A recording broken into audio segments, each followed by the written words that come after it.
Hi, my name's Laura Barman, and I'm a homeschooling mom of 6 kids, 4 of whom were in kind of like school age grades last year. And this video is all about my third grader. Now, he was kind of like a third, fourth mix last year, fourth grade in some subjects, third grade in some subjects. And it's because he's a summer birthday. And I guess that's one of the beauties of homeschooling. You never have to really totally decide on a grade, right? For co-op, we have put him in third grade, so he's one of the older kids in that group. So one of his homeschool co-op subjects was science, and he did BJU level 3. So because he's one of the older ones, I'd say this was a great curriculum, but also like not too challenging for him. And that's almost by design, because the ones that he's in level 4 are like more challenging because he's kind of that summer birthday. So that's working out well for us currently, putting him in third grade for some and fourth grade for some. And I'm not exactly sure how it's all going to pan out in the end, but I think workload wise, it's working out. So for spelling, he's in level D for spelling workout. I think he's at the very beginning of this. I think he spent most of the year in C, which was grade 3. So he just barely started grade 4 in spelling. It's really simple spelling curriculum that I really like. For grammar, he did Fix-It Grammar for the first time after doing, I think it was BJU English last year. And he did great with this. I feel like the thing that was lacking for him is I feel like I need to go back to something with tests to just motivate him, with quizzes and tests, to show him like why we're learning everything we're learning, why we're reviewing. This has all the review, but this is, I felt like it was a lot of like correcting homework and then like going over it with him, which is part of the learning process. But I think I'm going to try something else next year. One of like an elective he did was drawing through Good and the Beautiful, and really enjoyed that. Now he did not finish this, mainly because he did art at co-op. He also did geography at co-op. But anytime he wasn't doing art, he was working on this.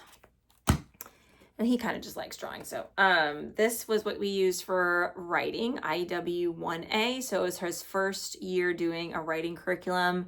And he did really well with it.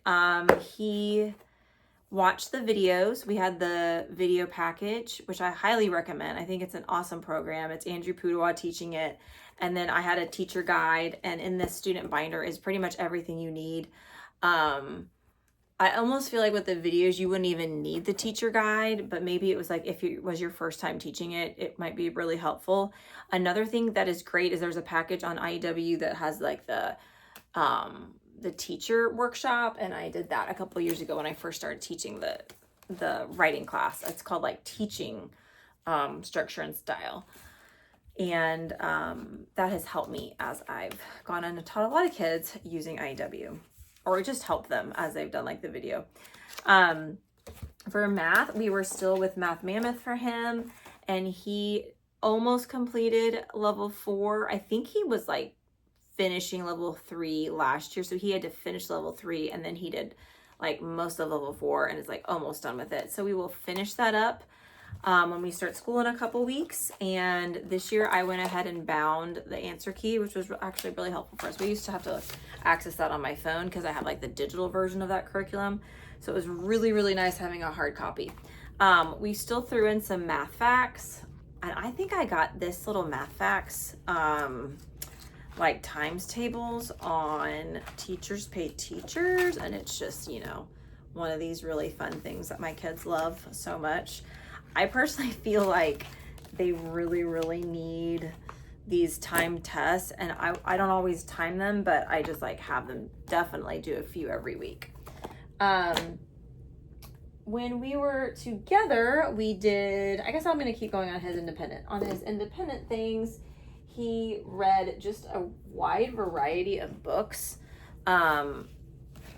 I have used reading curriculums in the past, but it feels like around like 3rd and 4th grade is when they're ready to read just chapter books. And so then I just try to make a mix of quality books that I assign to them. So he did The Indian in the Cupboard. He read Dr. Dolittle. He read A Lot of Roald Dahl, which is his favorite, Magic Finger, George's Marvelous Medicine, Charlie and the Chocolate Factory, Glass Elevator. He said he read this one 3 times, so you know, maybe not. BFG, Castle in the Attic. He liked this one. Pioneer Cat, that was a little easier for him. Hatchet, he enjoyed that one. Balloon Boy was recommended somewhere, and he said he did not like this one as much. For things that we did together, we did Bible with him and his younger sister. And I will say, I feel like I'm still figuring out this world of like 2 batches of kids. For so long, it was just like family style learning and then independent learning. But recently, it feels like my older daughters who were in 6 and 8, they kind of like were in advanced enough like history that they didn't, I just felt like it was out of reach for like a 4th grader, the stuff that they were doing. They were doing like Sunlight Level F, like Eastern Hemisphere. So I kind of brought my 4th grader, who was my son, down to do work with his younger sister. So then it was like the 2nd and 4th grader, 3rd, 4th grader, and the 1st grader. So then she's kind of like on the young end. So I guess he's kind of in no man's land. It's like he jumps up with his older siblings who are an 8th grader and then a 6th grader who's always kind of like followed the older sibling. So almost doing 8th grade level work. And then it's like, even if he was a 4th grader, that would be a big stretch for him. But then, you know, if I don't put him with them, then I need to put him with my 1st grader. And then she's kind of young for him. So that has been a challenge that I'm not quite sure what to do with. Still figuring it out. Happy for any tips y'all may have. But with Bible, I continued on doing our Abeka flashcard. I really think these are great for elementary. So we did Joshua, and these are like the big classroom size that I bought from a friend way long ago. Joshua we enjoyed that one. We did Judges. Maybe we did Judges first, but we did Joshua and Judges. All my things are falling apart now. We did the Crucifixion and Resurrection. And then I have smaller sizes for the next 3. We did Young David. I love this series. The Young David. Each one of these sets has like 8 Bible stories, and I typically will spend like 2 days on a Bible story. This is David in Hiding, and then David the King. I think that's about what we did for Bible. Maybe we did a couple others, but those are the ones I for sure remember. I love this nature. I don't even know if this is in print anymore, but this is like a nature omnibus that I would kind of like reference and read from time to time. It's just like really detailed, like nature study type things that my kids, I just felt like it was a good amount to like read 1 or 2 spans of these in the morning. I just like I've always felt like they learned a lot from this. So it says it includes like books on, it's 6 in 1, bird watching, wildflowers, seashore life, insect watching, ponds and streams, and trees and leaves. We also did We Draw to Learn, which is my business that I have ebooks, these drawing ebooks on Etsy. And I forgot to bring out the Foundations, Classical Conversations memory work, because we did cycle 2 last year and we covered all of that memory work. And then depending on what the memory work was for science, we would draw that a lot of weeks. For history, we also did that together. So, sorry, what I should have said is in the morning, we would do Bible, memory work, and maybe like a short like nature-y type book. And sometimes we would do World Watch. Most of the days we would do World Watch at lunch. And then after lunch, we would do like our special subject, which typically is either science or history. This year we went pretty light on science.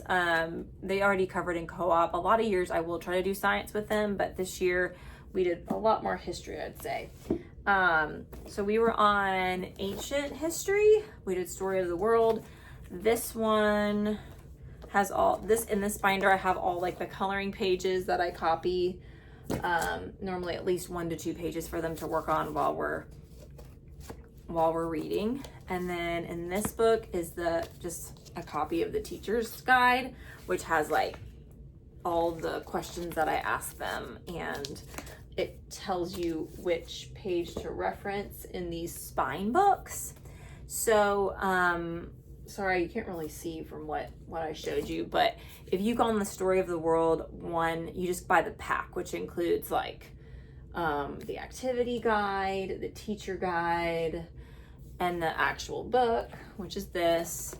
And then make sure if you want to do it, you just get like a history spine like this, because it will tell you which page to show them. And then depending on what you are reading or learning, I have a book stand and I'll just always show this to give them a visual of what we're learning.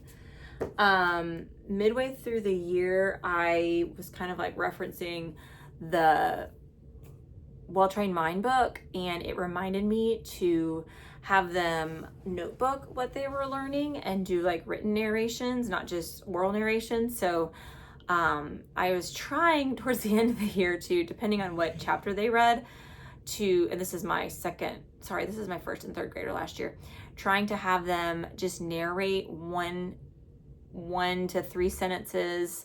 I would write it down for my first grader, and I would have my third grader write it and then draw a picture, whatever chapter that was. And I really, really like that idea. I was wishing I had started at the beginning of the year, but hopefully we can do that this upcoming year, whatever they learn. And it doesn't even have to be Story of the World, but whatever chapter you read in history that day, just have them notebook it, because then at the end of the year, I just do think that it helps them retain. And then it's also helping them with like handwriting and drawing too. In his free time, I did want to share that I feel like this was a great year for him, because I think he really like became a reader on his own. And he loved these Percy Jackson books, and his sisters had read them, but he just like tore through them. And I was just like so happy to see him reading on his own. These were more like free time reading books, not like assigned by me. One last thing I forgot to mention is that we did do a few read alouds this year. We read Benjamin West and His Cat Grimalkin together. We read King of the Wind, and we read My Side of the Mountain. Now, that is probably the smallest pile of read alouds I've ever done. And it's just like, I think life got away from us, but I'm still encouraged that we did something. I think I definitely had a stronger start in the fall semester. So I'm definitely going into this next year thinking that I'm going to try to focus on that a little bit more. And we also still continued this system of like these little check-off lists where it had everything that he needed to do, and he used an expo marker to check it off. Still growing in this area, but I'm going to be using this again next year for him, and I'll have to kind of go in and edit this and change, what he needs to do every day. And then, there's grayed out sections for a day that we're gone a lot of the day. He doesn't have to do all the subjects that day. But that's really been helpful for us. And when he comes out to the table, he has his little clipboard and he has all of the stuff set out that he needs to do that day to help him stay focused. So I hope that helps. But all in all, it was a great year. Bye.